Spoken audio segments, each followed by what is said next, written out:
Hey buds, today we get high as skylines while we toke two strains with city names. We cover news stories ranging from a sticky icky situation to getting high with cops, but not in the way you're thinking. And an interview with cryptocurrency advisor and blockchain guru Nick Prouten. All of this and more today on the Good Buds podcast. Let's get down to Stoner Town.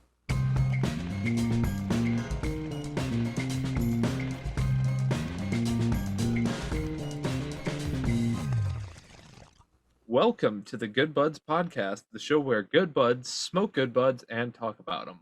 I'm Curtis, I'm Shank. and this is episode 27, airing Monday, March 8th, 2021 on Spotify, YouTube, Anchor, Google Podcast, Apple Podcast, and many more. Thanks for joining us.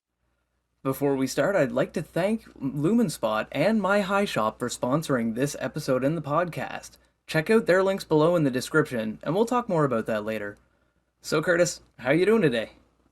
Oh, Shank, I have finally recovered from my birthday last week. Wild time, eh? Wild time. Wild time, wild time. We finally got the goat back to the zoo. Everything got cleaned up. The fines got paid. Did The they ever garage got find that paid. gorilla? Doesn't matter. So, Okay. anyway, unrelated popcorn fire, Your Honor. Yeah, unrelated popcorn fire. But No, that's cool, man. That's good.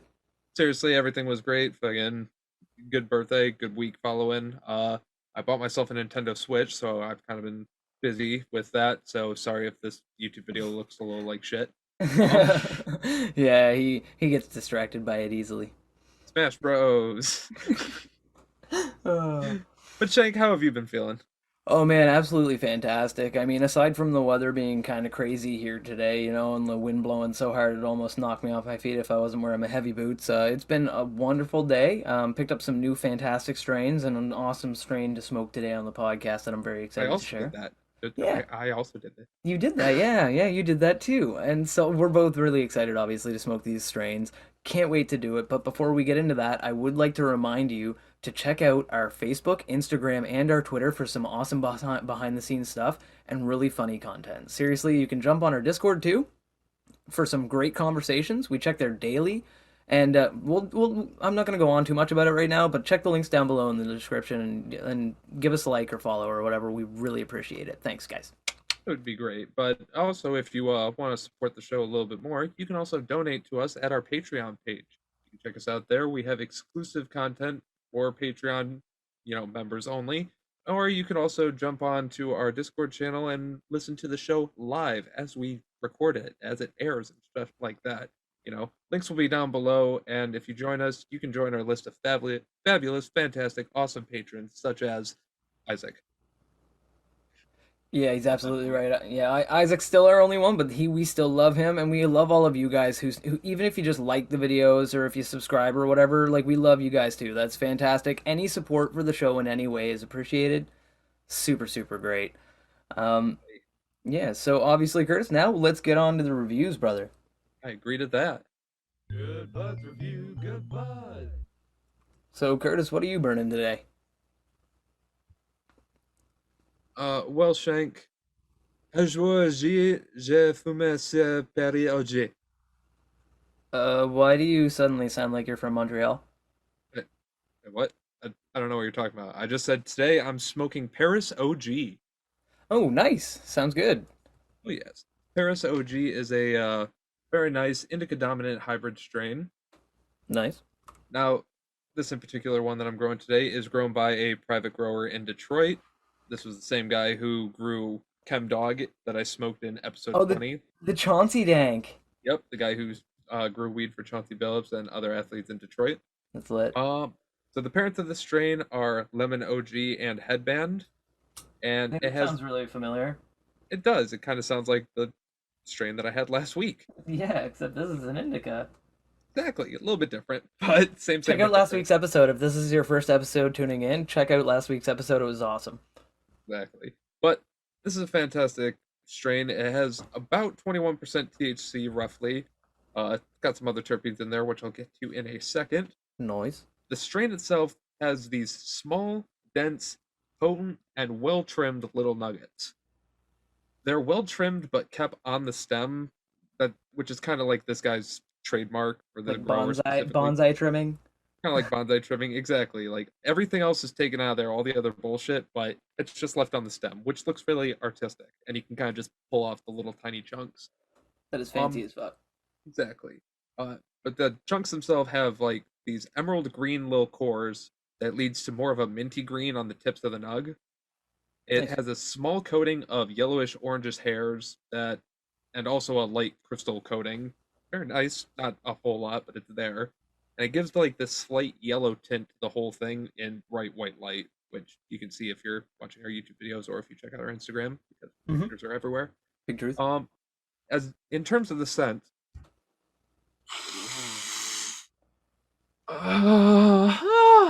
okay, sorry, but this is a very lemony, peppery scent. It has slight orange citrus tones, and overall, it has this low scent of like a natural spruce or sandalwood or some shit. It's very nice, like woodsy, foresty type of scent there.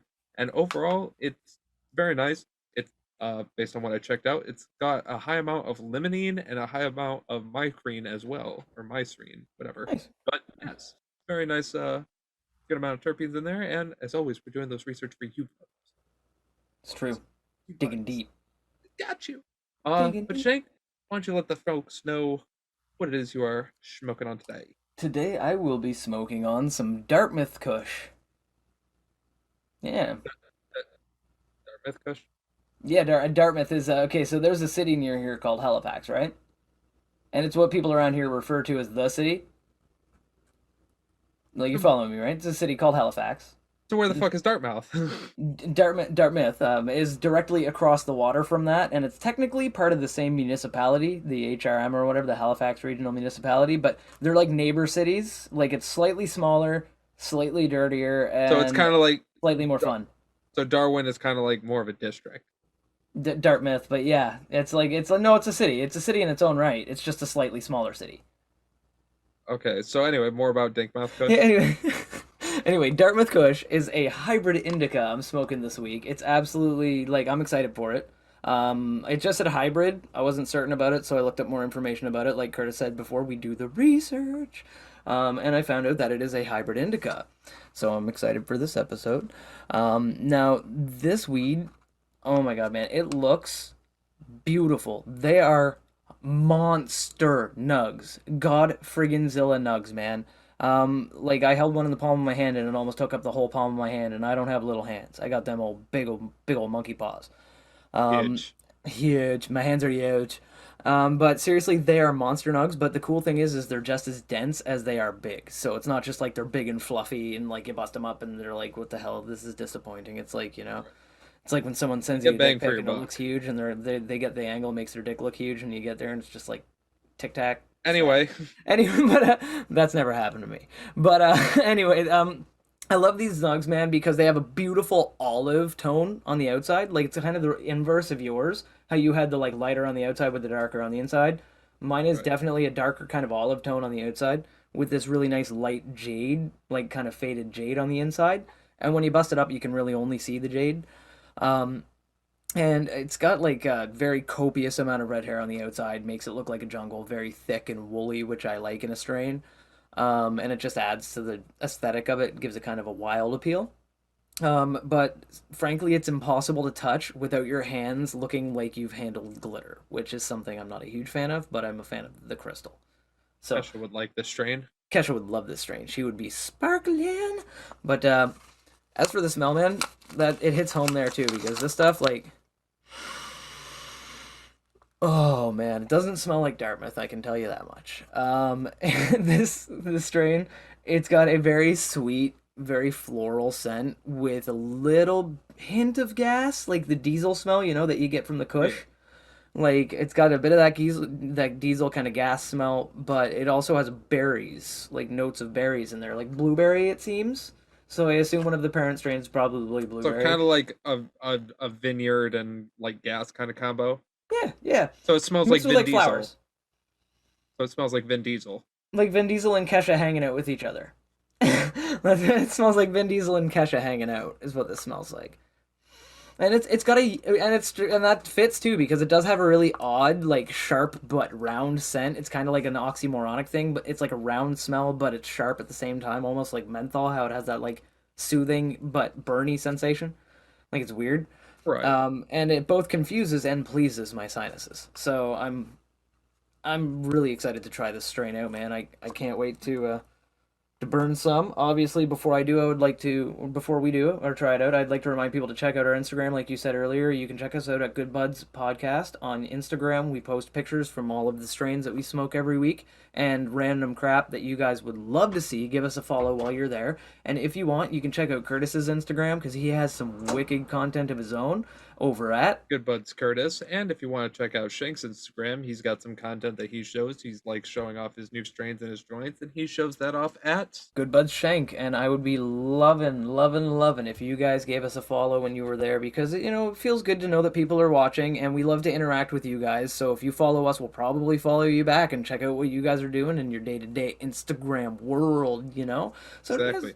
yeah, And so check also it a out. reminder that, if you want to see the strains as we're talking about them live, you can watch our YouTube video and you can literally listen along, watch along, and see everything happen as it goes. It's The true. strains Curtis are makes floating yeah. behind us.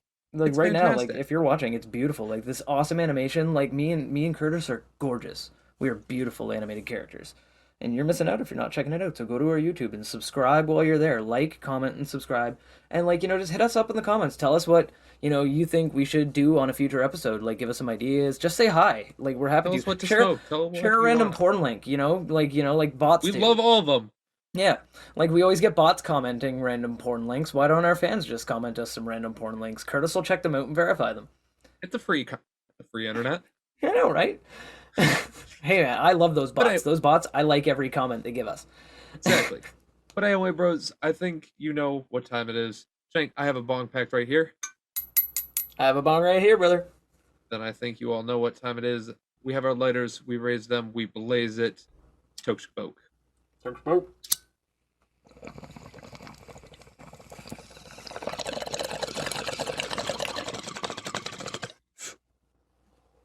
Holy Moses! Wow. So Curtis, how'd that hit you, brother? Ha ha ha, hee hee ha, turning into a choir for a second.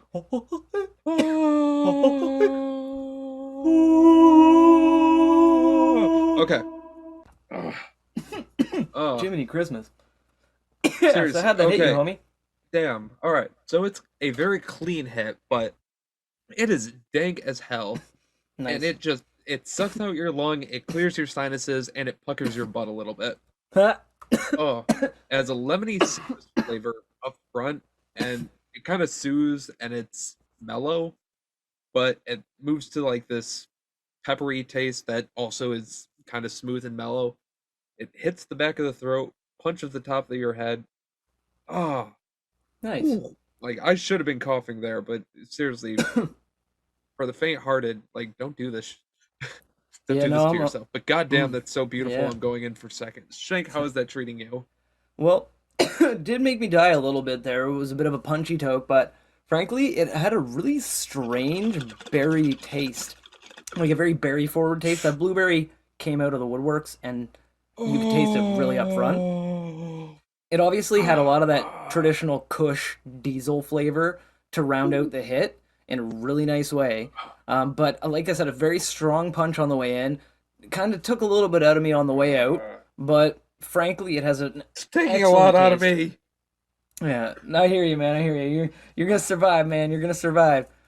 But I love the taste overall. It's magnificent, and just these strains are the strain tastes fantastic. So I think like I would love to smoke more of this, but before we do, we should probably check out some other people's opinions, right? What do you think? I agree to that. And as always, these are the online opinions of other stoners who are online, and we are other stoners online giving our opinions to the online. Opinion. Okay, Yes. so the Paris OG is kind of like a typical knockout indica effect. God damn fuck. All right, so this is a sleepy relaxed and euphoric strain. I hope that kicks in later.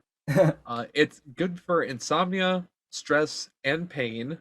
Hmm. Now, it has a slight dry mouth effect that has been noted, but it also has a couple reports of paranoia, which is something I don't see on a lot of Oh, strains nowadays, especially since legalization's coming. But yeah, it's becoming less and less common to yeah, see paranoia listed as a exa- symptom. exactly. But with all that, as always, we're seasoned stoners, garlic powder. I got bevs, I got snacks, and I got my boy Shank here to keep me company. So if I Very start true. freaking out, he can just point I'll and keep him laugh at me. grounded. And yes, don't ground me. I don't like being grounded. Well, not. What the hell was that? Oh, I don't know what you're What? talking about, man. You're fine. What? Don't worry about it. Don't worry about it. Oh, You're good. okay. You're good. Well, You're I all right. was No, you're okay. fine. So how's that? Okay. So how's that? so, so how's that Dark Month Kush going? The Dartmouth Kush is actually, fun fact, it doesn't really have any online reviews. I could not find any. I looked all over the place. I could find a lot of information about the weed itself. Like, for example, I know that it is 58% myrcene, it is 9% apinine, 7%, I think, oshamine. Correct me if I'm wrong in the comments. It's 5% carophylline, and then there's some other 5%, 5%, 4%, 3%, 3%, and it is 1% a bisabolol. I really like that name, bisabolol. It's a Damn, fun sounding terpene. a But whole yeah, bunch of terpenes. How are you getting all this research always? dude, once again, I got Scotia. Oh, okay, Scotia okay. weed, man. Scotia brand. This Dartmouth Kush is grown by Scotia, and I went to their website, and as usual, they have like an obscene amount of information about their strain here. They don't tell you the parent strains, which is understandable They because a don't lot tell of the you the time, parent strains or the actual well, effects, but they the keep main that. reason why I actually was reading something about it a little while ago. The reason why companies don't do that on a business level is because street names are dumb as shit. Because a business doesn't want to advertise green crack. You know, they don't want to say we grew this strain with green crack and blah. Like they don't want to do that, right? So they don't. They would rather not tell you and just say this is what it's called. Exactly, makes Yeah, sense. yeah. And And so, we gotta but accept how yeah, people run their stuff. absolutely. And but Scotia, you know, they grew this Dartmouth Kush. It was grown in Dartmouth, as far as I know, I think. And they've got an Very nice. awesome terpene breakdown on their website. They're fantastic. Honestly, though, if anybody from Scotia is listening right now, like I would love if you guys put a review spot on your website so that like customers like if they go check out your product there, they can see product reviews because I would be happy to be like one of the first people to go on there and give a review of all the strains that I've smoked so far of your weed because every time I haven't been disappointed yet. So I'm just and I'm yeah, hearing nothing but great things from over here in the States, so I can't wait to go to absolutely. Canada and You smoke wouldn't some yeah. and just be like, damn, I love Yeah. this stuff, especially this Dartmouth cough. Yeah, the dot mall. Okay, yeah, I'll just let you have it, man. I'll let you have it. But frankly, it's awesome, man. They gave a great breakdown. Like you guys can follow them on Instagram and shit too. Tell them that the Good Buds podcast sent you, and maybe they'll sponsor me or give me some free weed or some shit. So hey, Please do. please do it. But But yeah, no. anyway, So it's good stuff. I couldn't find any reviews, obviously. So what we'll have to do is wait until later in the episode when we do our, how you feeling, section, and exactly, and yeah, we'll I'll let let you you know know. how we're feeling there. But with all that, and in the meantime, I think we're getting really close on. Oh shit, 420's coming up, bro. Oh, bro, 420. It's Well, always yeah, I mean 420. it's I know, but it's coming up somewhere, You're and not it's wrong. coming up now. You're So not with that wrong. being said, I have a joint rolled right here. I have a joint rolled right here. And we hope you have your joints rolled, bongs packed, bowls packed. Your edibles are already baked, so you don't have to light those on fire, but you could Dab if you rigs wanted heated. to. Heat your dab rigs, do whatever the fuck you want to. It's 420 somewhere. Let us blaze it.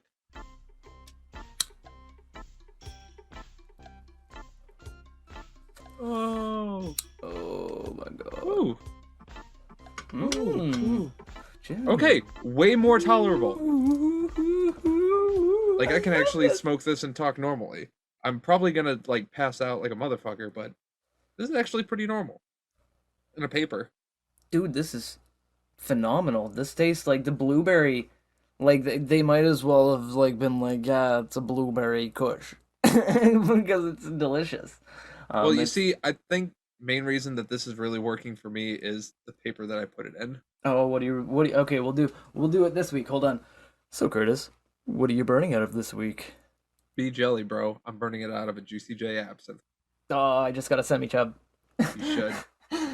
The No, that's limiting awesome. flavors and that kind of sandalwood goes perfectly with that alcoholic minty Kind of citrusy flavor that goes with it. like airy, light, kind of citrusy, It smooth kind of negate deliciousness. it kind of negates each other, and it honestly smells fucking like what's I can't tell you what like the smoke itself smells like right now, but it'll come to me in a second. But what I mean, I Yeah. already know the answer for you, but I what you got got, I got a, Shank? I got a way I want to say it from now on. This week I'm smoking out of OCB. Please sponsor me.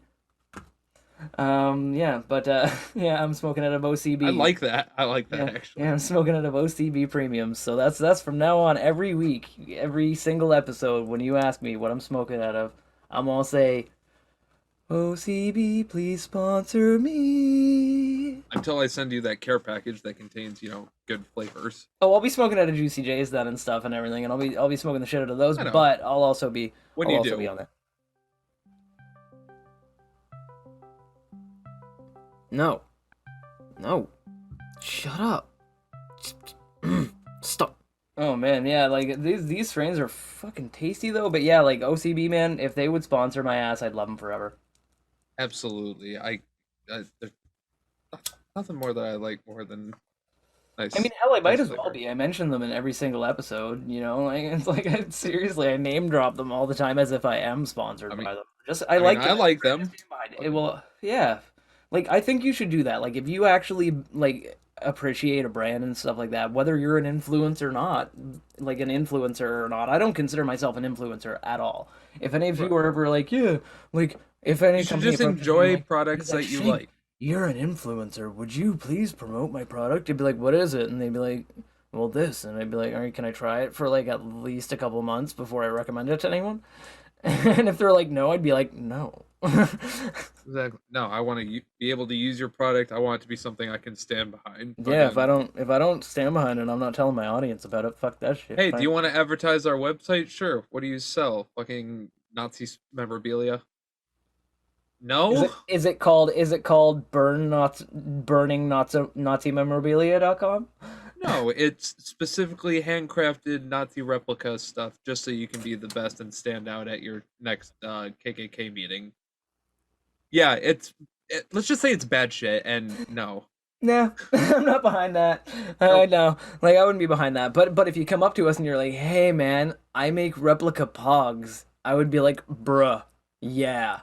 I'll take pogs. I love the shit out of pogs.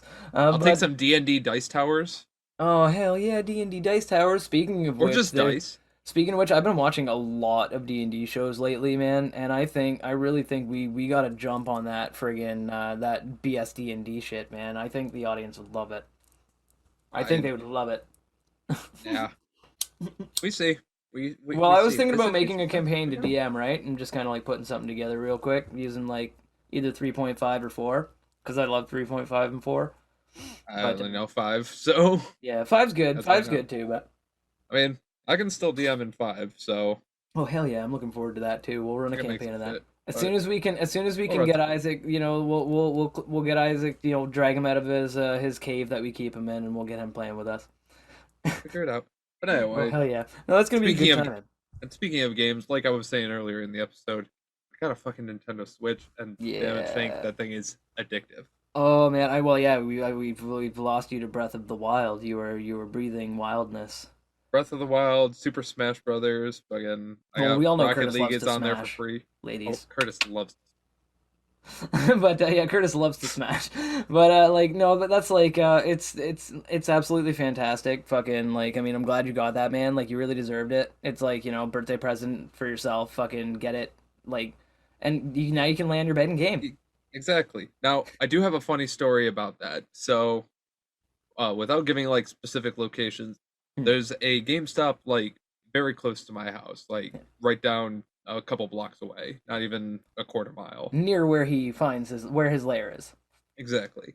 So I go there and I'm just like, yo, you got a Nintendo Switch. they're like, all we have is the Switch Lite. That's I not didn't a really want. Nintendo Switch.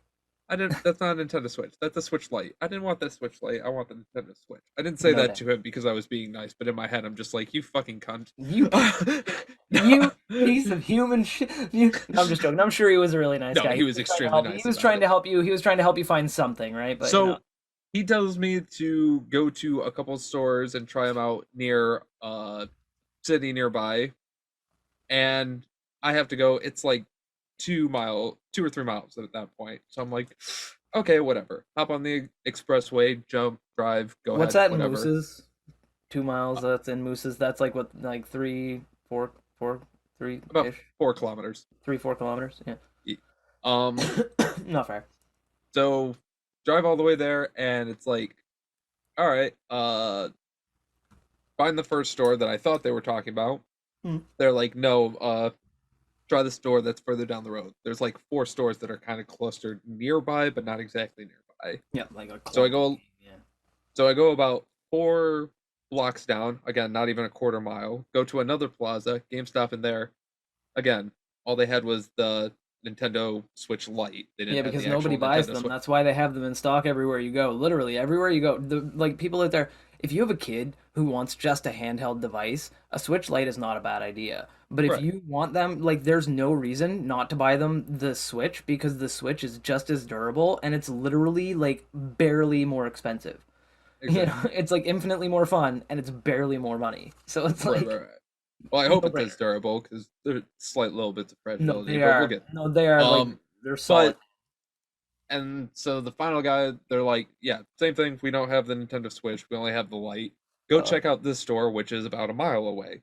Son of a bitch. So I finally I'm drive just all the way picturing over like a there. little now. Okay, guys, this is the point Scoot, where we would scoot, zoom out on a scoot. map, and it would have like a little line, like a little dotted line going between stores, like, and it would just go back and forth a bunch of times and start going all crazy like in a cartoon. So the Like I final mean, store that I go to, they're like, yeah, we have them, and I'm just like, "Ah, thank fucking god. lit. Get one, get everything, get all the games and shit. They had a sale, so I could get 3 brand new games, with one of them being like 20 or 30% off or some shit. Pigeon. Got a bitchin' ass case for it too, and yeah. Yeah, So everything you got a pretty cool with that. Zorlo case, right? I got a yeah, Lurginda's Girdle. A Ligand of Zorlo. Anyway, I really like Zelda's green outfit though. Zelda's green outfit's really cool, and the way that he jumps through the field, like yeah. okay, now I'm gonna punch I'm you. just fucking with you guys. I love Zelda games and I know who Link is.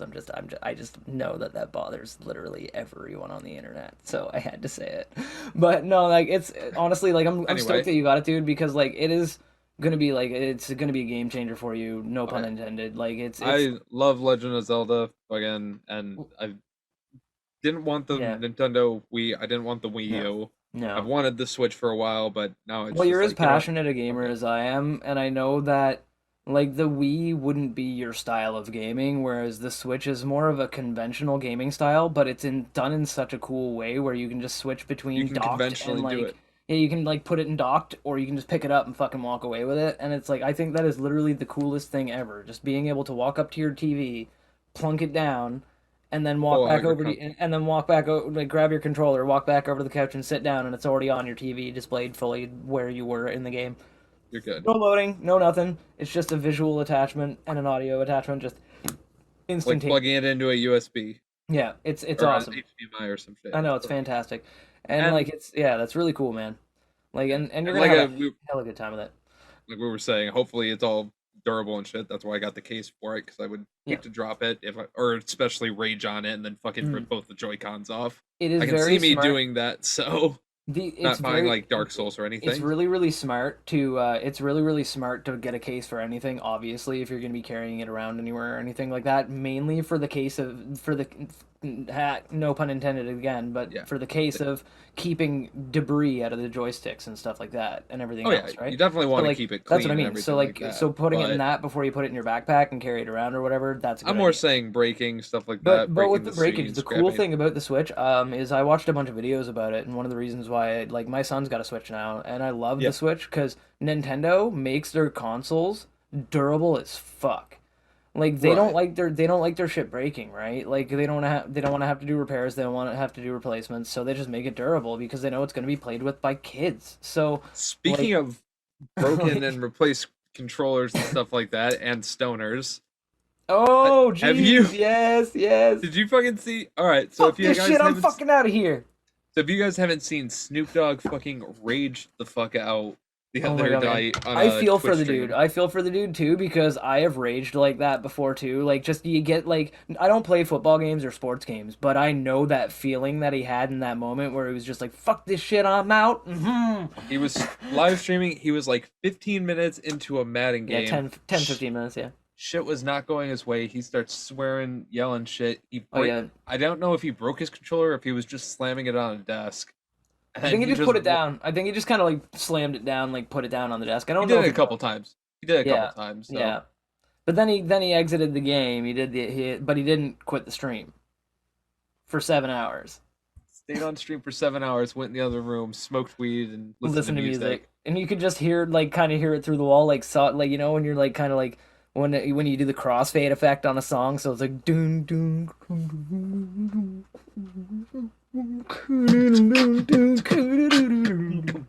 and it's like it's fucking fantastic, man. Like and it's like you could just basically hear him listening to music in the other room, and he was smoking weed and just chilling out.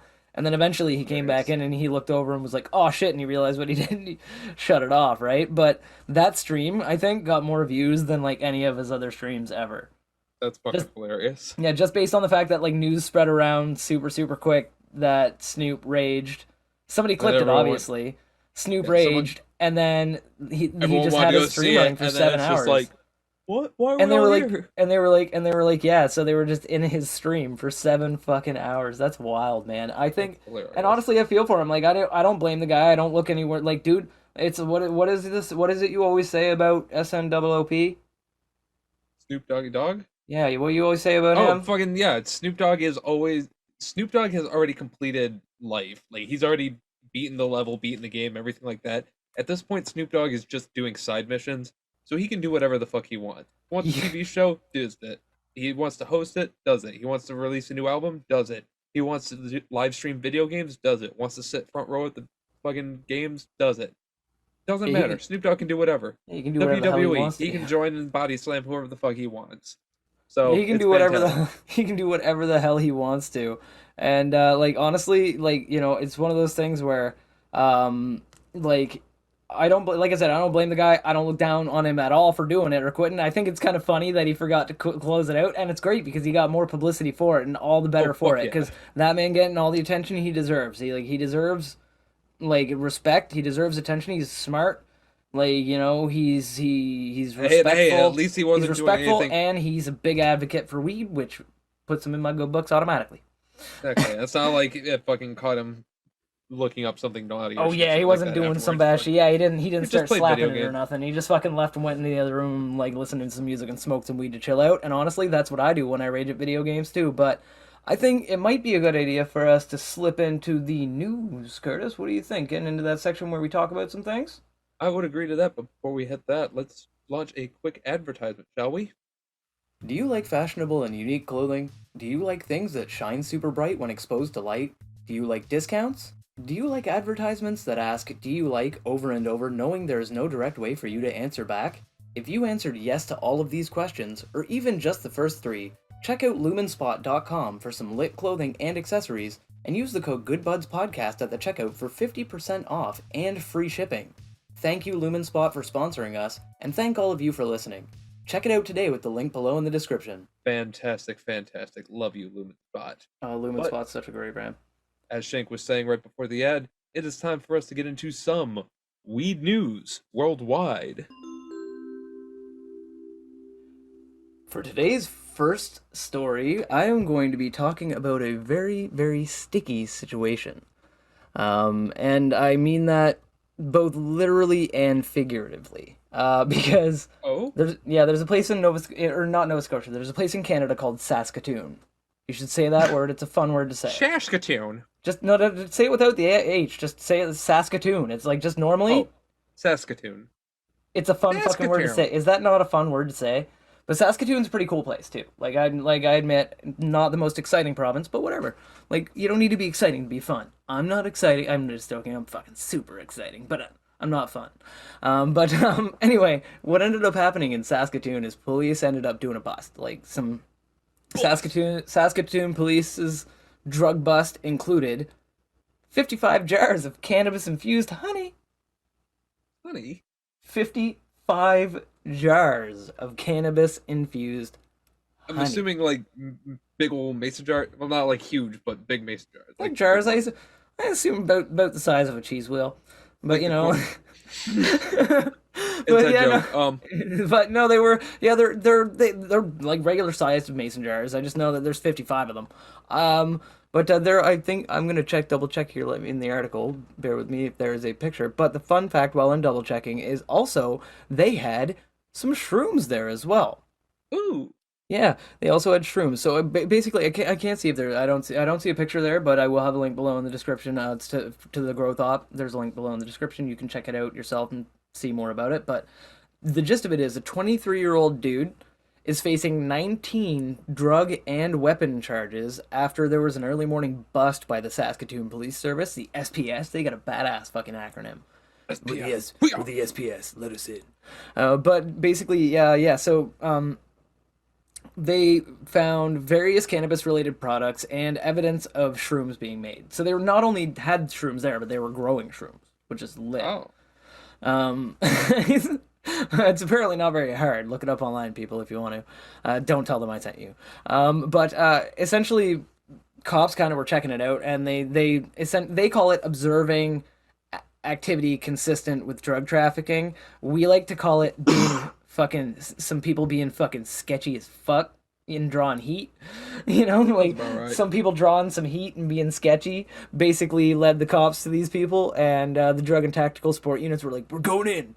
And they went in, they had an apartment, they had a warrant for an apartment.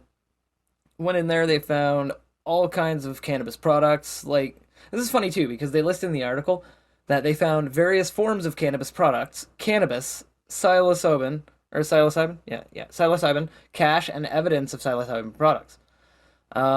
So, one of the various forms, it says specifically, there was a 55 jars of cannabis-infused honey topped the list, which included 3 bottles of CBD oil. Oh, I don't even know why they would list that. And about 200 CBD capsules. Again, CBD is marijuana light. I don't really care about that. Diet weed. Diet weed. Anybody can. That's fine. There was 12 packages of edibles, 714 grams of weed. Now they probably should have led with that because that's a good clump of weed. 112 grams of THC concentrate already packaged for distribution. That is a fuck ton of concentrate. 3.5 grams of CBD isolate. Again, CBD, whatever. 7 grams of psilocybin and 6 grams of butane hash oil, as well as 1 insulated grow tent with shrooms being produced. And they had like $925 in cash. No lawnmowers. Yeah, no lawnmowers. No fucking lawnmowers. So, but basically, yeah, the search warrant got executed. They went in there, found a 23-year-old dude, 19-year-old woman, and there was a 57-year-old man who got arrested at a second location. So apparently, those two probably ratted out the third guy, and the cops were like, "Let's get them all in the same day, yeah." Exactly. And they got that arrest boner going. But the first dude faced 19 firearm related charges as well because there were some guns involved. If you want to know more information though, like I said, yeah, I'll leave you wanting more on that. There was no violence involved in the arrests though. Nobody was hurt. It was non-violent. They were being peaceful. I mean, they had guns, which is dumb. Right. But, you know, if they could get Either a legal way, license to sell, I'm sure they would have a security guard who would have a gun, so they didn't have to. Right? But either way, yeah, they still got enforced by the police that, you know, they're not allowed to do that. No, you can't do that. You can't do it. And like I said, if you're gonna do something illegal, don't do more than one illegal thing at a time. I can't tell you how many times I fucking say that. Exactly. And yeah. What would be more stupid than smoking weed in front of a police officer, Shank? Nothing. But that leads me into my next... I don't know. It leads me into my next news story. Well, it depends on where you're at. That's true. Here wouldn't be an issue. Exactly. And also, neither in Kansas City, Missouri, where volunteers smoked weed and police officers tried to determine impairment in training session. Oh my So god, that sounds awesome. this story comes to us from kshb.com or Kansas City News 41. Um, Yep. so on Monday, uh, March 1st, the police officers from across Kansas City took to the classroom with a bunch of volunteers who had just smoked marijuana. The officers were hoping how to tell if the volunteers were not only high but also impaired. So they were trying to determine an actual distinction between whether or not they recently smoked weed or if they smoked weed and it's really messing with them. Oh, absolutely. And there is a A distinction. complete Like anybody who's a seasoned stoner like us knows that. like you can literally have a sip of beer and it's nothing. You Yeah. can drink a whole beer and you are considered impaired. Yeah, and if you're stoned, I find at least in my friends group, thankfully so far, in my friends group, that if you're too stoned to drive, you're like, I'm gonna fucking wait it out, Right. and you just kind of wait, and that's what I No, recommend to all of you out there listening. If you're high and you're thinking about driving, but you're like, oh, I'm not sure. If you exactly. have any lack of confidence at all, don't get in Right. your car, man. Just chill out for a bit. So anyway, Love you. the whole experience was really sponsored by actually medical marijuana and marijuana themed things, such as the Green Lab Medical Marijuana, which is Nice. the training. It was hosted I by love that Extract. name. Damn it. I want to have. Exactly. That's a band name right there. They stole it for a business. It was hosted by Extract ED LLC and included sponsors from Evolution Magazine. That's cool. Now, this included police departments from Kansas City, Missouri, Bowling Green, and Lathrop. All of these police departments essentially got together and they made it to the Stony Creek Conference Center for a day Nice. long training. Stony Creek. But I'm pissed. But I'm. So the group toured the From the Earth Dispensary's Independence location, where they learned about different cannabis strains and potency. They then headed to OXG LLC, which is a cultivation facility, where they got to see the different stages of marijuana plant from sprout to harvest. Nice. And so the cops, the volunteers all got to see the entire process. They got to be in the drying, the I would cultivation, all love to this do that, process. man. And then finally, I'm towards gonna the end of sign it, up. and then meanwhile, 7 certified Missouri medical marijuana patients gathered at an offsite location to prepare the officers for the next phase. Trained Extract ED staff took the volunteers' vitals and did some basic field sobriety tests. Then the volunteers got to light up and smoked legally purchased marijuana, but were told to smoke less than what they would usually do. Okay. So don't get baked out of their gourds. Exactly. Normally. Like, yeah. So, and then after that, the officers administered standard field sobriety tests to determine if anyone would be considered impaired if they wanted to drive.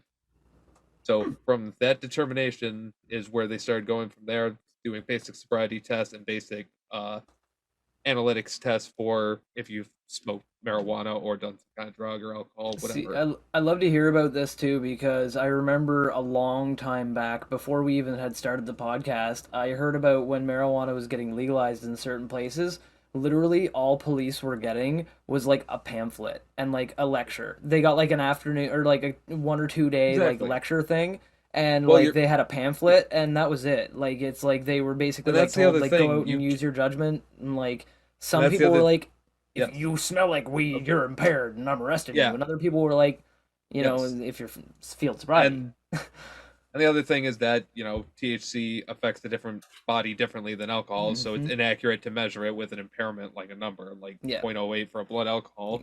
can't It doesn't breathalyze work it. like that No. way for THC. Yeah. So the volunteers did the 9-step walk and turn test, one-legged stand, underwent the HGN test, uh, and then the test is used to show if the person's eyes jerk when they move horizontally. Yeah.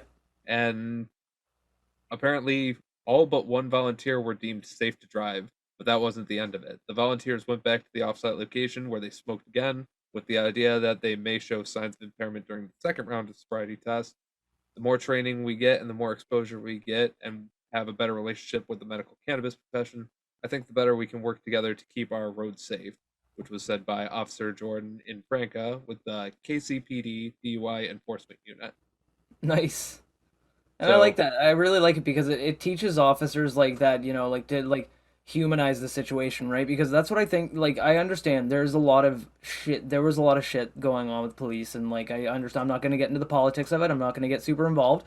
But what I will say down flat in a baseline statement is that I think humans just need to be cool with each other. Like, we all need to like treat each other like we want to be treated, regardless of what you're doing. Like, if you're not hurting anybody, like, just don't hurt anyone. Treat people like you would want to be treated. Like, and if you're, unless you're a masochist Absolutely. or a sadist.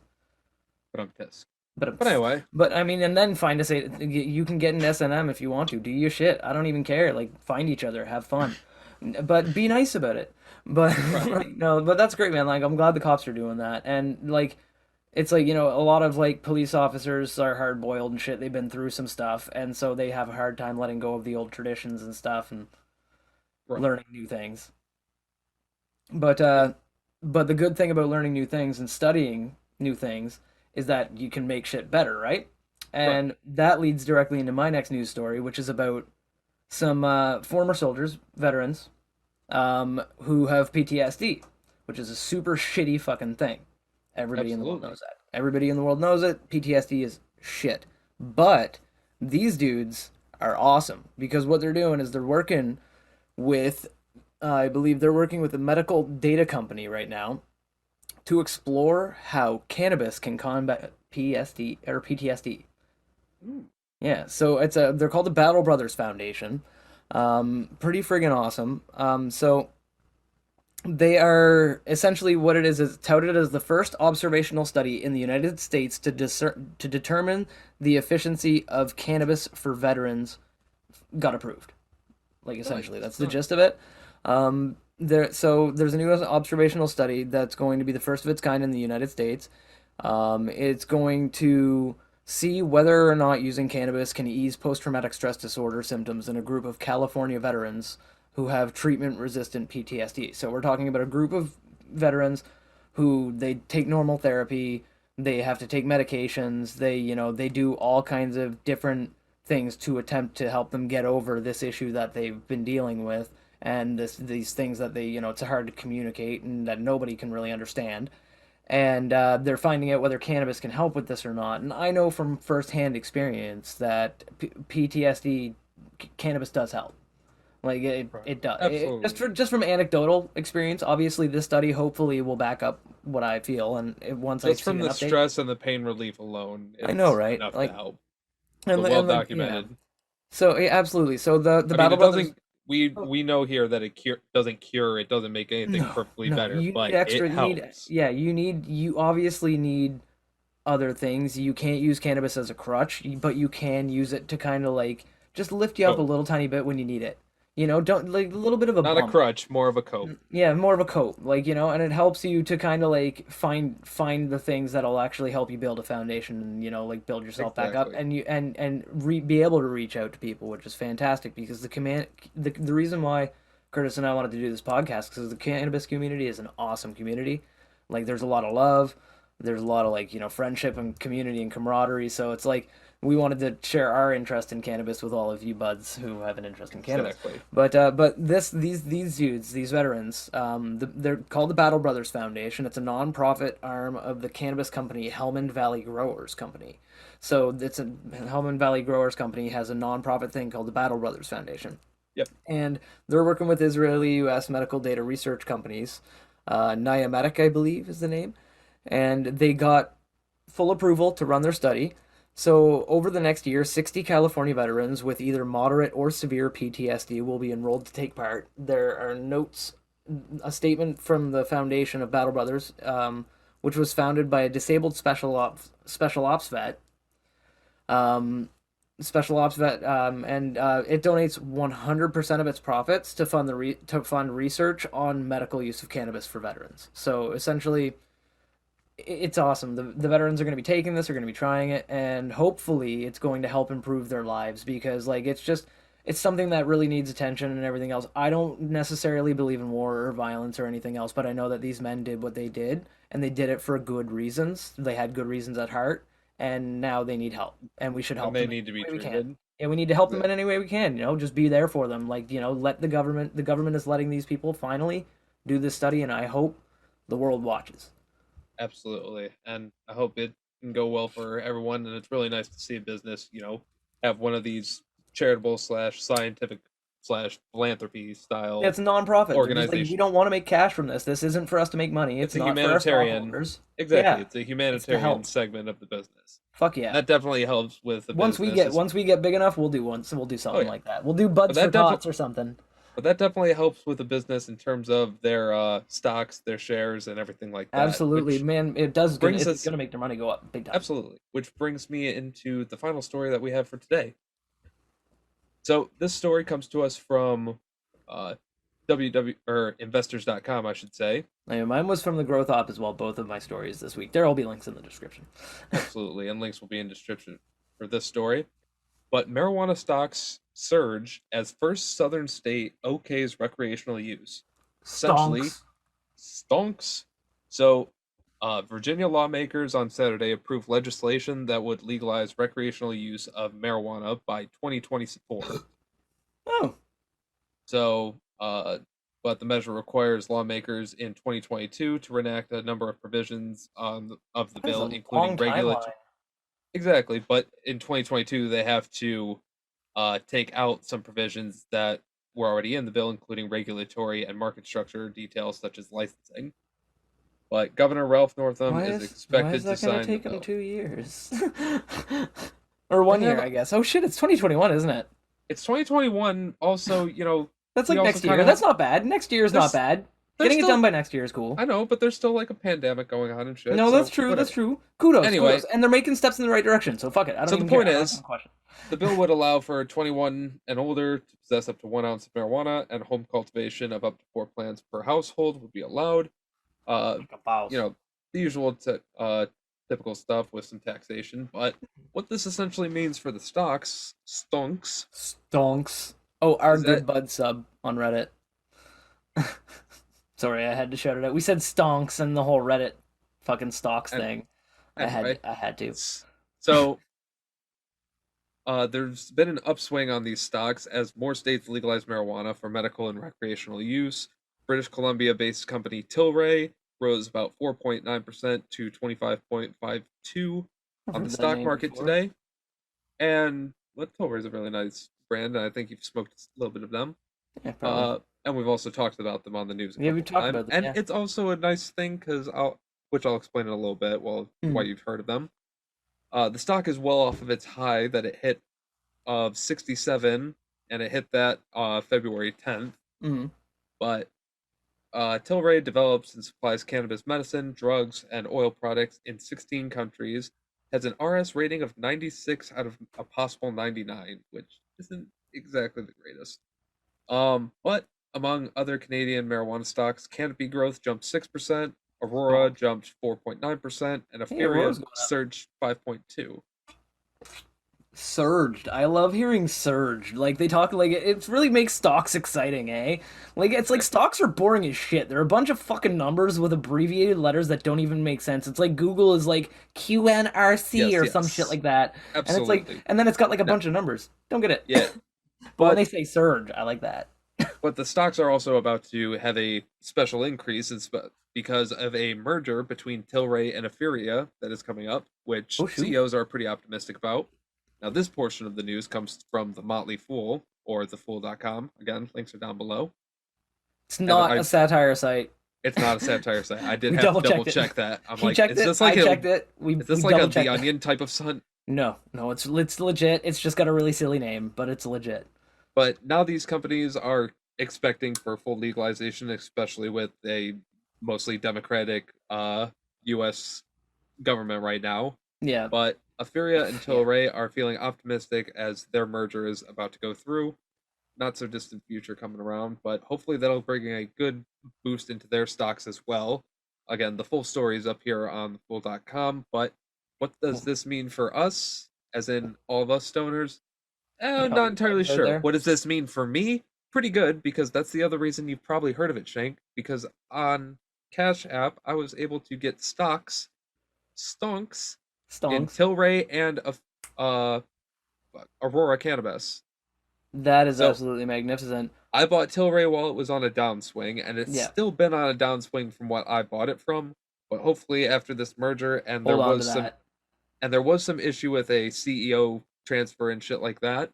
So hopefully all that resigns and that Tilray just jumps right the Well, fuck up there, and Aurora layoffs, and changing trends, like changing over the CEO, often results in a spike in stock prices. So that's good. Aurora has also been, with a bunch of layoffs and stuff like that. So Yeah. hopefully that doesn't lead to anything bad. But No, uh, it artificially pumps up the stocks so that they can basically bring it up to that exactly. through legitimate means. But I'm not a full, financial expert Oh, or hell anything yeah. like that. And I think we might have somebody who is coming on later. But before we get to any of that, I think we have to run a quick advertisement. Yeah, absolutely. Get into that right now. Hey buds, you really want to show off your love of marijuana or just really shine at your next smoke session? You really want to go to myhighshop.com for some of the coolest cannabis clothing and accessories. They have shirts, sweats, jewelry, grinders, and even pipes made out of amethyst crystals. You can check them out using the link below and let them know I sent you by using code GoodBudsCurtis at checkout. You can save 35% off your entire order and free shipping. Again, that's code GoodBudsCurtis at checkout. Thank you to myhighshop.com, and let's get back to the show. God damn, I love my high shop. Freaking awesome stuff, man. And right. And it's comfy too. Like It's so both of them cool. are comfy, but it's Oh, so I know. comfy. So cool. But so is this chair. Everything's fucking great. Damn, Yeah, fuck. Shank, how yeah. are you feeling? Man, honestly, I feel magnificent. This strain, I was really, really nervous that it was going to be like a drowsy indica, that I was going to be like, because you were saying all those things earlier with the nap time and the bedtime and the help for insomnia and the sleepy sleeps and everything else. And I was like, Sound like you're going Bill Cosby on yeah. me. Well, the big the pudding and put the things in the drinks. I'm a bad man.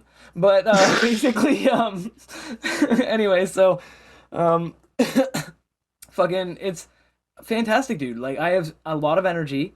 I am happy, very like uplifted. I feel loving. Like I have like that kind of like outgoing, positive vibes kind of mood thing going on. Like it's like that good vibes, like good vibes live here, man.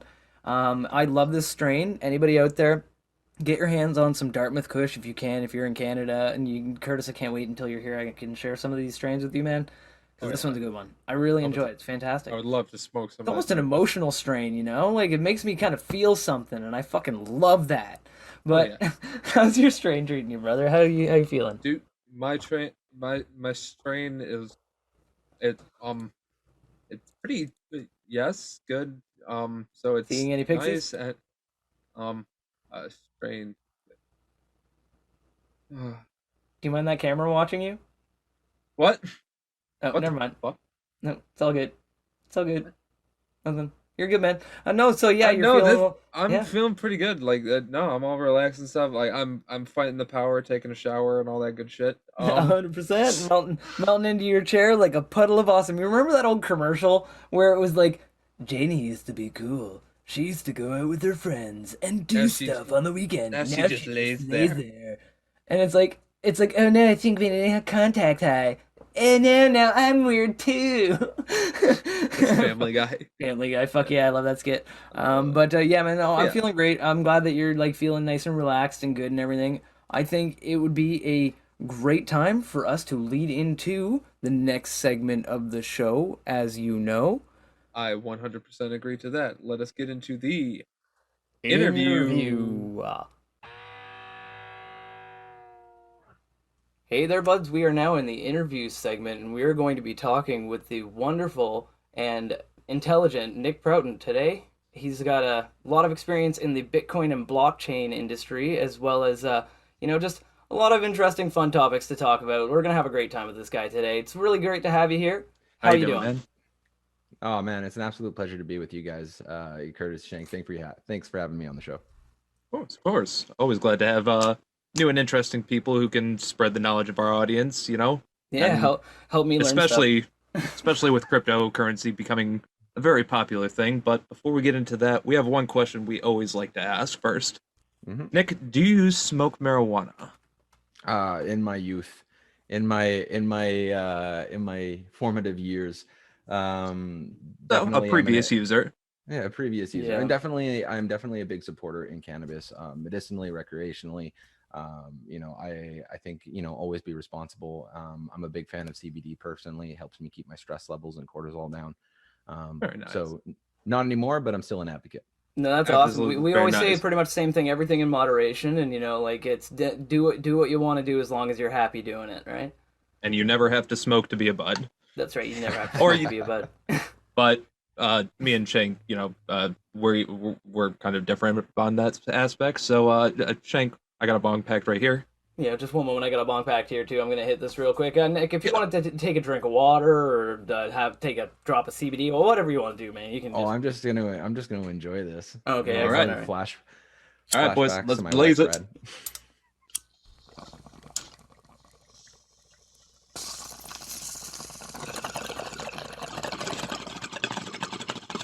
Oh.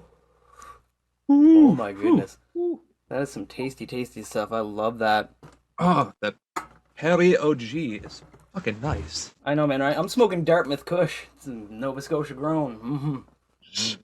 Very Love nice, it. very nice. So, yes, Alright. wonderful, man. So, like I was saying, Nick, thanks very much for being here. We really appreciate you, man, coming on the show. Like, so you're located in Canada as well. Am I correct? Yeah, I work and live in British Columbia, Canada, in a city called Kelowna. A beautiful wine country, boating, gorgeous. skiing. Basically, you got the best of all worlds there, truly. And you're only a couple hours from Vancouver as well. So if you're really craving the city life, you can hit it up. Some of the best weed in the world growing but- there, too. Absolutely. It's notorious, that BC bud. But Mhm. the project I work for is an international project. We operate all over the world and are active in over 100 different countries, actually. Oh, that's awesome. Wow, yeah.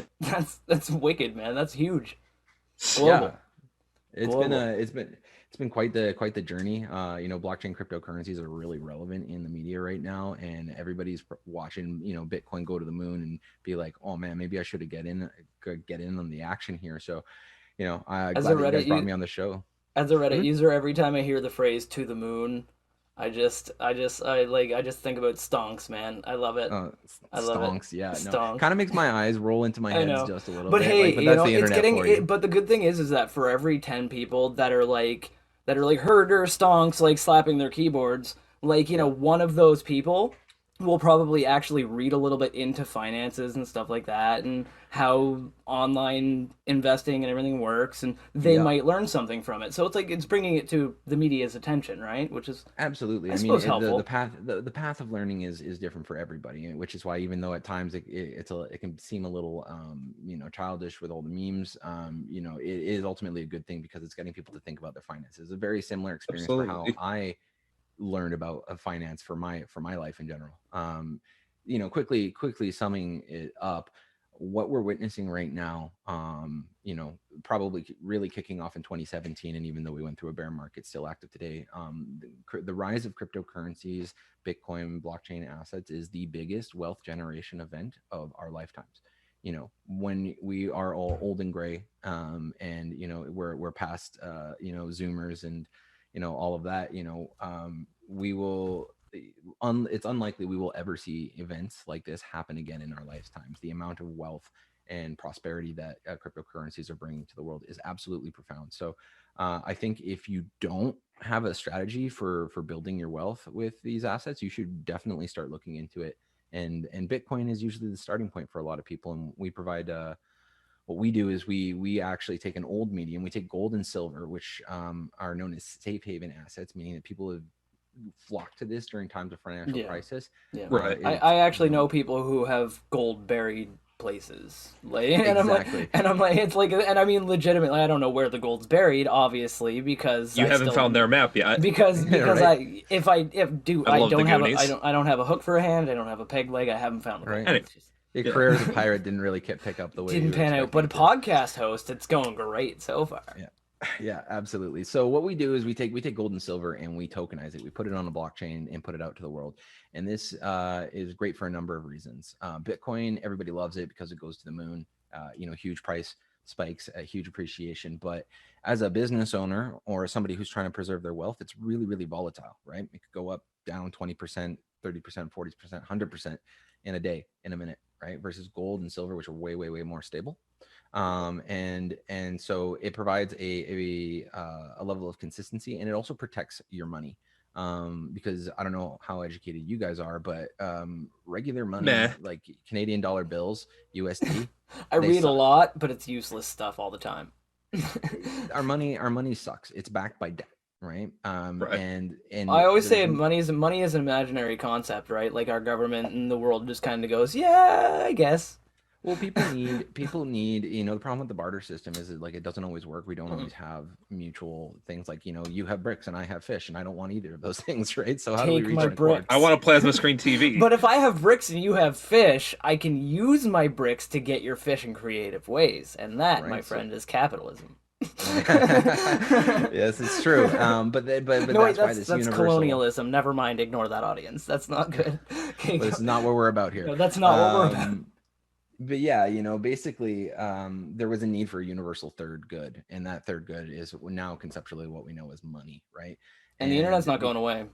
No, it's not. It's only getting bigger. We're only going deeper into the matrix, right? Exactly. Yeah. And if I can just close the loop on this thought real quick, basically, because your money is only backed by debt and there's unlimited amounts that can be printed by central governments, your money goes down in value yearly. This is inflation, right? This is why when you were a kid and you went to your local bodega, you picked up a can of pop for 95 cents as a kid, and now it's like $2 for the same can of pop. There are other factors that play into it, cost of goods rise, et cetera, but inflation is a huge, huge, huge player in this. But we don't notice that, because it's like the boiling frog metaphor, like the frog's just vibing in a pot of water and the temperature's going up, and so he doesn't recognize it. It's like that. But year over year, every time you have a dollar bill sitting in a bank account, it is depreciating, it is losing value.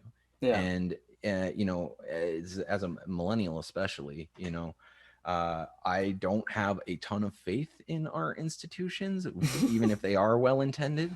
I think we can all Correct. pretty much unanimously Yeah. agree with on Right? that Like, on that point. it always feels like you're having to choose between the lesser of evils. There's no real good guy, which seems ridiculous, right? Yeah, and you don't want to because go into isolationism where you're the only good guy, like Right. because some people do that. I find that's the direction that some people in society seem to be going, is that when they can't see the good guys in the government or the people representing them, they kind of go into isolationism where they believe they're the only good guy, or people that only think the way they think are the good guys, and that's it. It's like Yeah. team mentality, but it's like, Or yeah. like, people need to know that they're. It's like Yeah. what Mr. Rogers said, I think. Like look for the good people. Yeah. Look for the Absolutely. helpers. Look for the helpers. Sorry, Chris, it looks like you want to get a word in there.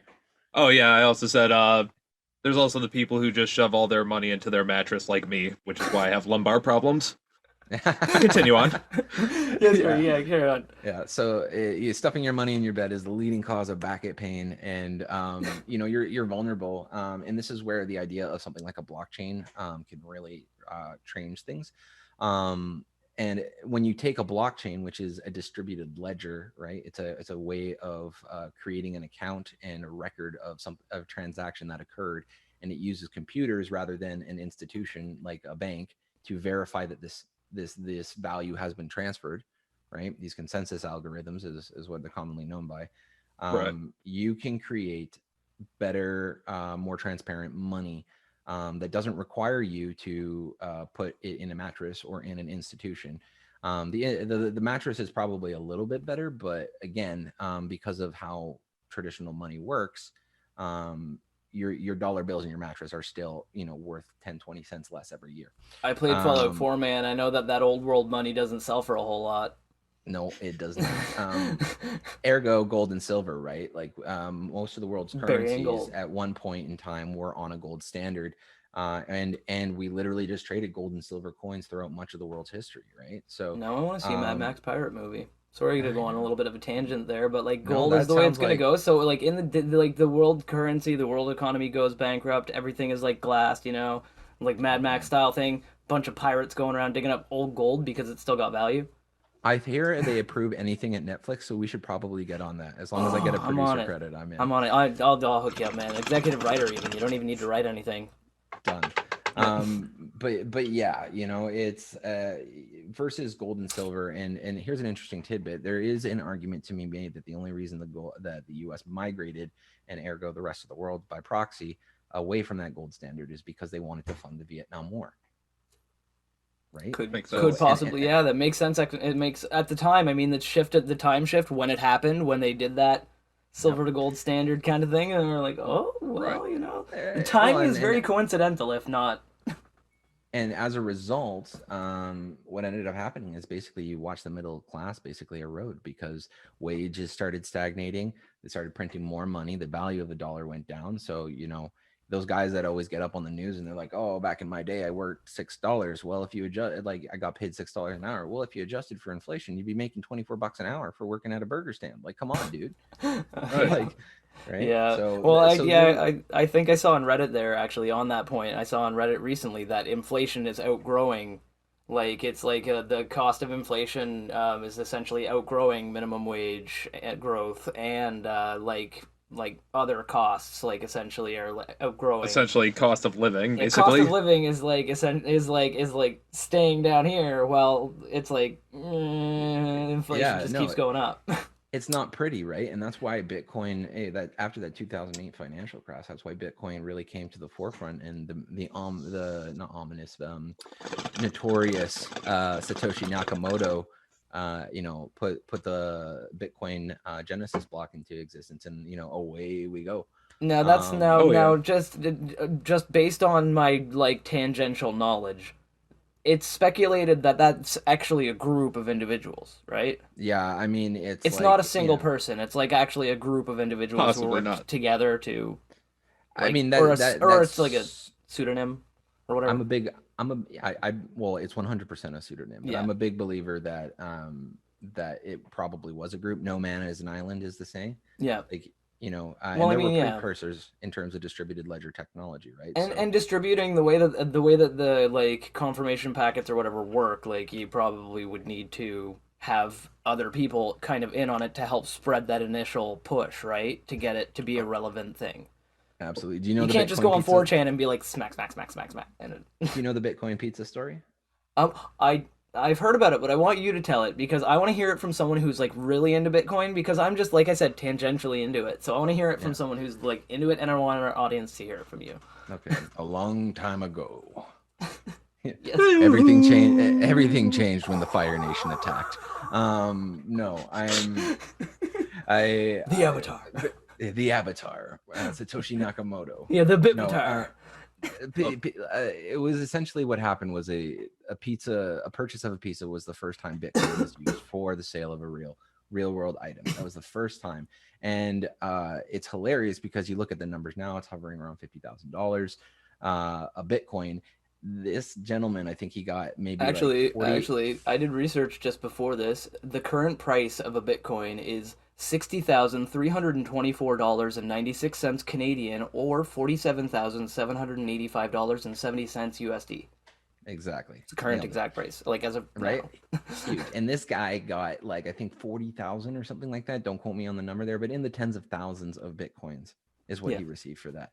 Like Wow. if only it had a crystal ball, right? That's Right. freaking wild. But as I recall, the guy was asked fairly recently. I don't know whether it was probably within the last couple of years whether he regrets that or not. And I think he was quoted as saying that while he kind of cringes when he thinks about how much money he could have made with it, he's happy he did it still because it opened the floodgates. You know, like it kind of kicked things Yeah. off.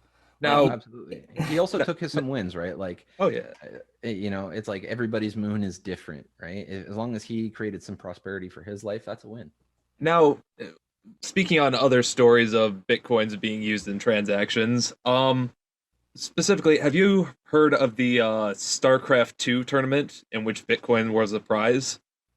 I'm not, but that, you know, esports and Bitcoins, It's they this just was feel back like they in go hand in hand. this was back in 2011. Back in 2011, it was for last place, the last four places specifically. It was So first place Fir- prize was money. first place prize got $500 cash. Second place prize got here. Let me pull up the picture real quick. Yeah, I got Yeah. it right here. Like this is insane. I'm Second telling place was $250. Third place $150. Fourth place $100, and then fifth through eighth place got 25 bitcoins each, which at the time were worth $1. Yeah, I mean, like, but If they held on to that, 25 the- bitcoins. We're not talking bits. Hypothetic. We're not talking 25 bits. We're talking Bitcoins. 25 bitcoins. My stepfather, similar story. My stepfather, growing up, he bought some bitcoins as a Christmas present for my brother, and we looked at the time. The user experience for cryptocurrencies was like running into a brick wall. It was awful. Like, it wasn't Yeah, like you needed to be like a smack hacker you man needed coder to know understand what you're doing. technology in order to send and spend, right? And so, like, you're like, okay, we're not doing this, right? We're Yeah. kids, we Right. don't care, right? Yeah. And hindsight 2020. See, it It's sucks always that funny. you didn't just be like, instead of going the route of just forget about it, like, fucking forget about it, whatever. Just put it on the shelf there, forget about it for now. Just Right, you're just like find throw it away 30 the years, paper. find it 20 years later. Right. Oh god, that's the treasure map. The I love case from finding. Pulp Fiction just like you open up some like thing in your attic there and it's just glowing.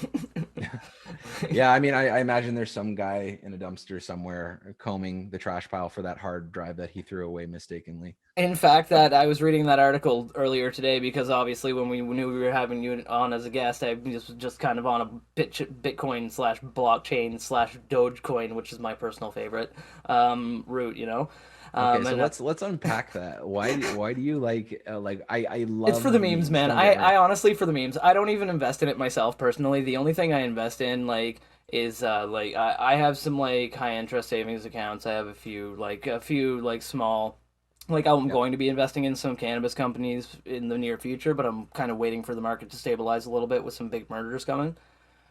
So like, I was on but Dogecoin, man. I just think it's hilarious. I think It is think hilarious. it's funny that because Reddit and 4chan and stuff like that, it fascinates me how they. Sometimes someone on there will be like, "Hey guys, we can do this," and some other people just it resonates with them in a specific way that puts them on this crusade. And they're like, and one dude was like, "Hey, they've got Bitcoin and they've got like other like I don't know, insert other bit like blockchain type Ethereum and other cryptocurrencies stuff like and that. and then they're like, why don't we make a Reddit one? And so they're like, Dogecoin is the best name we could give it. I'm like, are you serious? And they're like, yep. And we're like, Well, okay. The whole coin was made as a meme to begin with. Absolutely, It was made 100%. as a joke, and But what's so was crazy attacking is- Robinhood. I mean, It started as a meme. I don't think that was a joke at all. I think No, some it, people- it No, wasn't. that's- No, it's not a joke. that's It wasn't a completely- joke. The fact that it was a joke doesn't mean it wasn't a meme. It's true. It was. They memed the heck out of it for sure. Oh, They took for the- sure. They took. I don't even know how to describe this, but they used the power of The open market per Well, se. what was Robinhood's mission statement? Let the people buy or something like that, or let the people sell, or let the people trade or something. I think it's it something was. like that. But boy, yeah. did they eat their own words. Oh, they. they ate their own words so bad. But So I do want to close the loop here on yeah, absolutely. Dogecoin. For anybody out there interested in investing in Dogecoin, please, for the love of God, be careful. So we were talking about know. that unlimited supply thing, Yeah. and a lot of people ran into the market because they were like, "Yeah, let's pump." Like Elon Yeah. Musk is buying Bitcoin, let's pump Dogecoin, right? But Yeah. Dogecoin has an unlimited supply. It Yeah. is algorithmically designed to do that, and so unless you are a professional trader who knows what the fuck they're doing, you could get burned really badly. And that could and essentially Talk- be the exact the- same as normal currency, where it'll Normal just currency, inflate the yes. same. The ultimate Right. advice, I think, the best advice here then would be, if you're going to invest in Bitcoin or something, have a conversation with someone like Nick. Absolutely. Yeah, call your friend who won't shut up about it. Call This your is buddy who probably- knows more about it. right? Before you throw your dollars on there, and full disclosure, not a financial advisor, right? No. There's none of Just this is just like financial learn about it. Like, I mean, ultimately, I mean, research it. Like, I mean, no, don't just like talk to your buddy and have him give Exactly. you advice, because This is not financial advice. You'll punch Now- him out if you lose money. I don't want anybody here. Right. If you take any of Nick's advice on this podcast today and it doesn't work out in your favor, I'm telling you right now, do not look him up. Don't. And if you do, I'll look you up. And I don't know what Yes. I'll do because I'm really Absolutely. high. But Okay. we'll talk about it later. Absolutely. This is not financial advice at all. No, Now, this no, is this is just financial learning. advice. This is So, learning. Nick, I've invested a little bit in some Bitcoin and some Ethereum. Can you tell me where I should be placing it exactly? I'm I'm kidding. No, well, I do have some recommendations. Well, do you have any some personal? cool Do you products have any out there. personal recommendations that you believe in, just like that you think? Well, for one, Opinions. I think I have plenty of opinions. Hold on, Let wait, me wait. This is No, from our no, no, no, podcast. yeah. Let me Opinions. All right, there you go. Go ahead. opinions. Yeah. Yeah. So basically, one of the huge things that's going on right now is decentralized finance. Basically, creating liquidity pools, and you're getting commission off of being a liquidity pool provider, right? So you put up your assets, and people can use that for financial financing essentially. One of the great projects that is backed by all the same people who invested in Coinbase and is invested in by Coinbase itself is called BlockFi.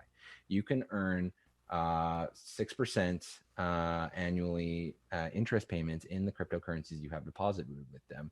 So for doing nothing without having to trade, just by having your Bitcoin in this account, you are accumulating more and more Bitcoin, more and more Ethereum, more USDC.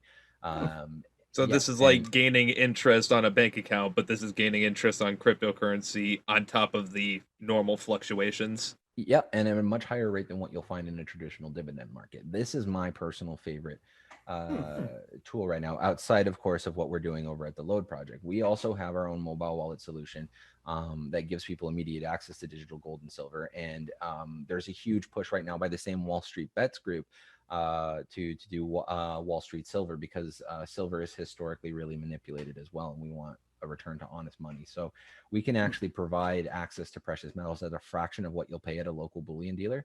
So those people that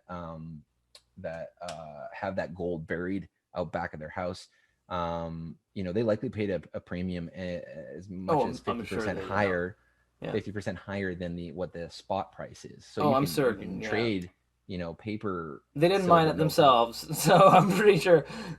right? So we can, And even if they based on did, how then we the do it. cost of mining itself was probably expensive. Right. So the consumer pays a huge premium, but we can give it to you guys at a fraction of the cost. And it's a great way to dip your toes if you're perhaps familiar with traditional investing or gold and silver, but kind of want to ease your way into blockchain and Bitcoin. So I'm obviously biased, right? So Right. but hey, that's head fine. We over are to too. That's everybody has bias, but as long as it's not a hurtful bias, you're fine, man. And of course, you always gotta plug your own stuff. We like to plug our Yes, stuff too, yes. like our wonderful advertisers, My High Shop and Lumenspot.com. Links in the That's description below. That's right. That's Use our codes for discounts and free shipping. Exactly. That's right. Yeah. But Nick, another question that we had was the exact context of it. Yep. Jank, help me out. I'm high. Okay, so essentially, actually, I don't even know what question you were gonna ask, but I was going to touch on the when you were saying earlier about like the institution that's helping people grow it through interest and everything else. I always thought it was really fascinating with Bitcoin because when it first came out, I had a very not negative opinion, but more of a passive opinion about it because I felt like it was a Wild West style unregulated currency. Like I didn't know essentially the basic fundamentals of how Yeah. it worked. And I still am not 100% sure, and there are probably some people in our audience that are unsure, and we'll get to that in like 2 seconds with a very special thing that I have planned, or that Curtis and I have planned, and Nick I think Yep. already knows about it. But the question that I wanted to get to here is like, will we as cryptocurrency pops up because with the current banking situations in the current world market and how essentially like you said money is an agreed upon kind of amount of, or Concept, concept based on collateral. And by the way, I love the words that you're using, the financial lingo like the liquid assets and the blah blah. I love it. Like it's like what was it, liquidity pool? That was my favorite one, liquidity pool. Saying that out loud, like Curtis, did you try saying liquidity pool? No. Liquidity pool. It's a friggin' awesome thing to say. But anyway, do you think that there are going to be more institutions popping up over time that emulate essentially banks and other loan institutions and other things like that in regards to Bitcoin? They're already there, man. They're already coming, and most major banks have a blockchain department, and a lot of them are looking at creating their own blockchain assets for various reasons. Also, big players are already getting into the game. They're already getting into the game, right? And the writing is on the wall. Most governments are going to put out a currency of their own. Now it's like putting lipstick on a pig. Like it's just the same. It's the same crap. Using Are different Bitcoins technology. taxable? Yes. Yeah. When you sell, and obviously I am not a tax advisor. Please go see a Yeah, professional just tax it's advisor different for your state to assets. state or Not a, country to country. Obviously, we're Yeah. like not even it touching on varies that. in yeah, Just the varies in the general region. question. I just meant in Yes. general, like I was Yeah. just I was like it's one of those things where it's on the internet and it's Yeah. so open. Usually any investment income you're going to make, it counts against, your taxable investment income. Probably based on Investment, yeah. yeah, investment income is generally taxed differently. At least it's here in Canada. It's Mhm. taxed differently. And I remember so reading that.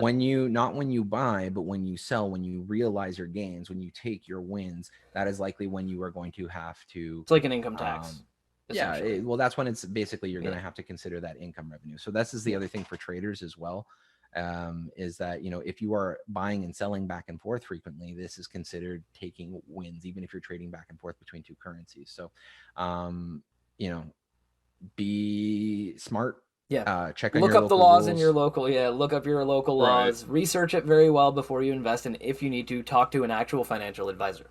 Like Yeah. if you really, really are serious about it. Like I wish I And had a foghorn that could just scream that at people. Wah, wah, wah, wah. Brilliant. you're welcome. Brilliant. Yeah. One moment, I got this extra. Speak to a financial advisor. Brilliant. There you go. Yeah. So, we also, like Shank was mentioning, some of our listeners might not still fully understand blockchain exactly. So, what me and Shank are going to do here are we're going to sit here and get high like we usually do. And Yeah. in approximately 4 minutes and 20 seconds, do you think you could roughly explain what blockchain is and how it's become what it is? What is Yeah. blockchain essentially? What is blockchain? Okay. And go. And timer. Okay, so at its core, a blockchain is a ledger, right? And just Mm-hmm. for clarity's sake, a ledger is basically a document that takes note of an action or something that has transpired. Medical records are a ledger. Any kind of record keeping, financial transactions, Legal documents. that is what a ledger Allegedly. is. Yeah, allegedly. What a blockchain does is usually when it comes to banking and when it comes to transaction processing, you go through a third party, an institution that people quote unquote trust, to verify that these transactions are in fact occurring, that the value is moving.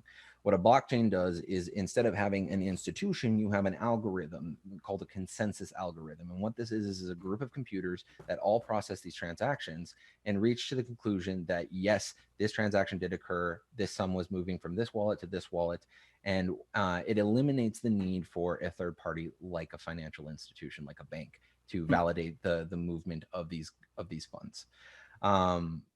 What makes it really interesting and what democratizes the experience of a blockchain is the fact that a public blockchain like Bitcoin has thousands and thousands and thousands of computers all over the world processing these transactions, right? They're all plugged into the consensus algorithm. And in order for that system to become compromised, someone would literally have to co-opt 51% of all the computers processing this, right? This is where and these processors are referred to as mining, right? Yeah. So because of this, there is this super strong security and integrity to Bitcoin and to most blockchains out there, that you have more protection than you would do with traditional legacy technology. And it takes, because you're disrupting how we handle, how we process transactions and how we move money, and we're eliminating the need for a central authority figure to play middleman and take a cut and gouge you in between. It's democratizing your money, right? It's taking the power out of the hands of the few and into those of the many, which is pretty powerful, right? Because most of history says, wait, that sounds really similar to communism. I can definitely get behind that. I'm behind that Right? 100%. That's I'm on board. You got me. You got me on board with that. Yeah, well, I like that. history, No, that's great. Like having the vote, like the majority vote for transactions. Yeah, yeah, and I mean, and we see cryptocurrencies as the most common use of blockchain technology, but it could be applied to voting very easily. It could be applied to, again, medical records. In fact, it is real estate, anywhere where document and record keeping is going to be super valuable. So I don't know if I went over the time there, but that in a nutshell is what blockchain technology does. No, I think that was roughly perfectly on time, and if it wasn't, we're breaking the timer, so it doesn't matter. that's Thank you right. very much for that very, No, that was great, very, man. No, very that was detailed explanation. yeah, I that lo- was and and that was very easy enough to understand too because I'm pretty baked and I got it 100%. Like I figured, like because exactly. I knew roughly like how it worked. Like I knew that the computers kind of had to be like, I'm making a transaction. Then the other computer was like, I agree, I agree, I agree, and they kind of majority rules had to all be like, yeah, we're cool with that for the transaction to go through, and like like and that kind of thing. And I was like, I knew that, but I was like, I didn't understand exactly how it got to that point. So I that's can just imagine a computer just yelling to another one, "Yo, Frank! yeah, What? Is it cool? Yeah, we're man. cool." Yeah, we're cool, right? Yeah, I know, right? Exactly. That in a nutshell. And then basically there has to All be around, no. consensus, right? If there's no consensus, then there's something wrong. And yeah, that's what makes it really safe as far as the technology itself goes. Like you can't really hack Bitcoin. You Yeah, can't and hack the blockchain. learning that I think is what alleviated some of my early on like why I was kind of indifferent to it before, but now I'm watching it with some interest because before I was indifferent because I was like it's not regulated, it's Wild West, like how what's stopping people from jumping in there and just stealing all the people's wallet information and blah blah blah, and I didn't Oh, understand it. And once I That's started when learning more, yeah, once I started learning more about it, I was like, okay, like hold up, like I maybe those fears aren't really founded in how it works. Like it was just my speculation about mhm, how it worked that was making me go, oh, well, they can just get in there and take them all. But like it doesn't work that way because they're all decentralized. So there's no exactly. one central point to attack. There's no one central server. I mean, there are some big server farms which Yeah. host, Yeah, but they play a role, but like even if you took over that whole server farm, you couldn't no, impact the overall yeah, algorithm, exactly. It's right? so exactly. spread out that the overall it wouldn't be so that No. regulate so that I thought it was unregulated, but that made me realize that it's just a more efficient decentralized form of regulation. Well, it's self-governance, right? And Yeah, it's taking away the idea that you need an authority figure for something to be legitimate. yeah, we But don't need mommy and the daddy telling us where to Yeah. put our bitcoins. exactly. But what's interesting as well is like back in 2017 when Bitcoin really got popular, like there it was the Wild West. There was no regulation, and part of the big struggle that my project has been through over the past 3 years is like working with regulators because you go to bed and you wake up and the laws change, right? Like how are Yeah, you supposed to do something in a legal and compliant fashion when the government is like flip-flopping on this stuff left, right, and because they center? don't understand it. Politicians don't really understand it. They're They they're barely they're like I they was. barely They're Exactly. like I understand the was internet. before. Yeah, they're like You I was ever before, where they're like I don't know about it and I don't really care, right? So they never You ever bothered to look it see up. like politicians try to grill tech CEOs? Oh yeah. They have no idea what they're talking about. They are So No so out of their idea. depth, it's painful, right? yeah, It's Um absolutely hilarious. yeah, yeah. exactly, right? And so these regulators can barely grasp how a blockchain works. But here's an interesting point. Here's something. Right now the technology is new and really exciting and people are like, how does the blockchain? What is the blockchain? Let me ask you this. How does your credit card work? Why does the technology that underpins your credit card work? Most people, Now, most average if we're talking about the physical chip inside of it that lets tap work and stuff like that, and the chip and pin technology, I actually know how that works because I watched a really fascinating YouTube video. But it's Oh, good for not you. common. But it's not common knowledge, and the behind the scenes banking like software. I Right, don't know crap about like that. people don't have a clue, and No. in order for us to see real adoption of Bitcoin and cryptocurrencies and all that stuff, what needs to happen is it needs to get so easy to use that it's basically at that level where grandma gam gam isn't thinking about how does a blockchain work in order to process a transaction. She just goes to her store, taps her card, and it works. That's the point that the industry needs to get to, and then you'll see basically everybody and their dog So using you say cryptocurrency. that was a question I was gonna have, but so you're a big proponent for like the Bitcoin ATMs and Bitcoin cards and Wasn't it you know Todd Howard who said it just works? just Yeah. physical formats of Bitcoin that can act well, physical forms that can be accessible of Bitcoin, essentially. Well, here's the Or thing. Bitcoin was the first version of democratizing our money, but isn't the best. It's a great investment vehicle, great store of value, keeping your wealth, preserving it, but it's slow. You go to a store, you want to do your transaction, you want to tap and leave. You want your coffee, you don't want to talk to the barista all day, right? Yeah. 6, 10 minutes, 15 minutes, half an hour wait times. Even 3-minute wait times. That's a long time when you're standing in a lineup and the guy behind you is giving sideways eyes, right? So Yeah. this is why other currencies and other blockchains are perhaps better for using for day-to-day life. Like this, like blockchain we're on can process over 120,000 transactions a second. That's a lot. It's really, yeah, really, that's really fast. very efficient.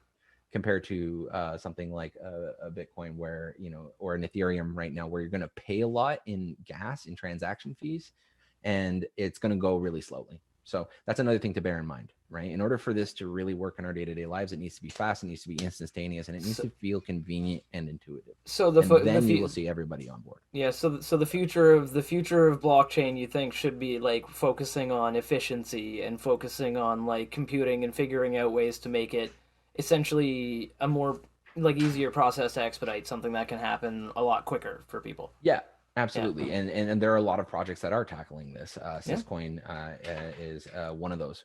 Well, and your project as well is also working on that. Yeah, right? You're trying to figure out your own methodology to get around it, and that's. Yeah. I mean, it's such a rabbit hole, right? So some blockchains are like operating systems. This is like what Ethereum is, right? Ethereum allows people to create their own assets on this network, on the Ethereum network, the ERC20 token, right? And it's almost like an operating system, like you have Macs and you have Windows, right? And so we use a blockchain platform called Syscoin to give people that convenient, fast, and easy to use nature of money that we need in order for it to be efficient.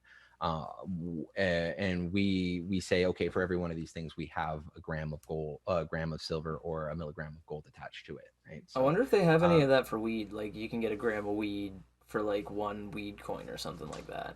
I would imagine there is probably somebody out in the world already trying to tackle that. I'm gonna be Googling that after the podcast. I'm gonna be Googling that. Yeah. I'll Google that later. I'll update you guys later on that. And we'll update you later because I unfortunately think we are running a little short on time here. So we're going to have to wrap it up here. But before we do this, we're going to smoke another bong as usual before we leave. And as we do that softly in the background, Nick, would you like to do some shout outs of your Instagram or anything else that you would like? Yeah, anything and everything that you want to shout out. Yeah, shamelessly Absolutely. plug. This is our shameless self-promotion section, so you literally just go on about whatever you want, as long as, like, I mean, if you're secretly a member of a hate organization, you can put that in there too. I might edit it out, but I mean, just like, whatever. I'm not. But yeah, just go nuts, man. Okay, yeah, absolutely. So if you're interested in learning more about the project, head over to loadepay.com. That's LODEPAY.com. You can download our mobile wallet. You can join the community in like 30 seconds or less. You can check us out on Telegram. Search up Load. We're publicly available. You can find it. Really friendly community, really down to earth group of people who are really excited about teaching people about our project and getting started and owning maybe your first bits of gold and silver and your first cryptos. You can find us on social media at LoadPay Media. Again, we're really responsive, and we're really excited about teaching people about how to build for their future with these digital assets. So if you're new and you want to learn more, hop into our community channels, and we'll kickstart your discussion, and hopefully you can get on this bandwagon too, because it is, again, the biggest wealth generation event of our lifetimes. You do not want to miss out on this. Absolutely. Thank you very, very much, Nick, for being on the podcast with us. That was spectacularly worded, by the way. Absolutely worded. Again, we hope to have you on the podcast again in the future and, talk a little bit more, and hopefully my investments go up a little bit so I can, hopefully all of ours do, and hopefully all of our investments, all of our projects, and all of our things have great prosperity in the future. Obviously. Nick, you're a really smart guy. You know what you're doing. Yeah, we'll take the next podcast from the moon, right, boys? To the moon. They're already, boom, we can go right up on the Voyager. They're already selling tickets. Oh my God, yeah, straight up, yeah, they're already selling. Actually, last and we were going down a rabbit hole. We found like this space station, like it's gonna be it's a the first spaced hotel. It's a long story. I'll talk about it on the next podcast in passing. Next time. Next time on. But the for right Good now, Podcast. buds, we are going to roll one for the roads, and we will catch you next time on the Good Buds podcast. Be sure to like, follow, subscribe, comment, do whatever. You know where to find us. Yeah. Links to all of the associated media information and all of that jazz will be down below in the description, as well as all of the things that Nick shouted out down below. They will be down there for you to go and gawk at, which you should do immediately. And also, again, check out our sponsors, Lumen Spot and My High Shop. Go down there, links below in the description. Absolutely fabulous. And once again, thank you very much, Nick, for joining us. Thanks, guys. Take care. Thank you. No problem. Later, Later, buds. buds.